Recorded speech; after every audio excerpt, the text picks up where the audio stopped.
அடிக்கிற வெயிலுக்கு சமைச்சு முடிச்சதுன்னா உடம்பெல்லாம் வேர்வையிலே நனைஞ்சிடுது. அதுக்கப்புறம் கண்டிப்பா சாப்பிட தோன்றதில்ல. குளிச்சுட்டு வந்து தான் வந்து சாப்பிடவே ஆரம்பிச்சேன். இன்னைக்கு சண்டே ஸ்பெஷல்னா ரொம்ப சிம்பிளான மெனு தான். தாளிச்ச மோர் குழம்பு, சிக்கன் வறுவல், அதுக்கப்புறம் பொட்டேட்டோ சிப்ஸ் வச்சுட்டு, இந்த "ஓ மை கடவுளே" படம் வந்து ரொம்ப பிடிக்கும்.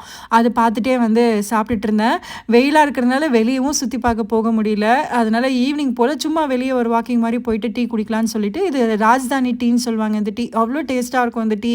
குடிச்சாலே தலைவலி எல்லாம் பறந்து போயிடும். எனக்கு யாராவது டீ வச்சு குடுக்கணும் அப்படின்னு தோணும்போது, நான் இந்த கடையில போய் வாங்கி குடிச்சுருவேன். அப்பாவும் பையனும் வந்து மலாய் லஸ்ஸி வந்து வாங்கி குடிச்சு, அப்படியே நடந்து வந்துட்டு வீட்டுக்கு வந்துட்டோம். மத்தபடி வழக்கமான வேலைகள் வந்து செய்ய ஆரம்பிச்சுட்டேன். எல்லாருக்கும் சண்டேனா பிரேக் இருக்கும். நமக்கு ஏது சண்டே, மண்டே எல்லா நாளும் நமக்கு ஒரே நாள் தான். ஒரு நாள் செய்யாம விட்டோம்னா, அடுத்த நாள் டபுள் வேலை நம்ம தான் செஞ்சாகணும். அதனால வழக்கமான மாவு அரைக்கிற வேலை, அதுக்கப்புறம் நெக்ஸ்ட் வீக் ப்ரிப்பரேஷன் வேலைலாம் செஞ்சு எடுத்து வச்சுட்டு இருந்தேன். கொஞ்சமா பட்டாணி ஊற வச்சுட்டு, ட்ரை ஃப்ரூட்ஸும் வந்து ஊற வச்சு எடுத்து வச்சாச்சு. இந்த வீடியோ உங்களுக்கு பிடிச்சிருக்கும்னு நெனைக்கிறேன். தேங்க்ஸ் ஃபார் வாட்சிங். அடுத்த விலாக்ல சந்திப்போம்.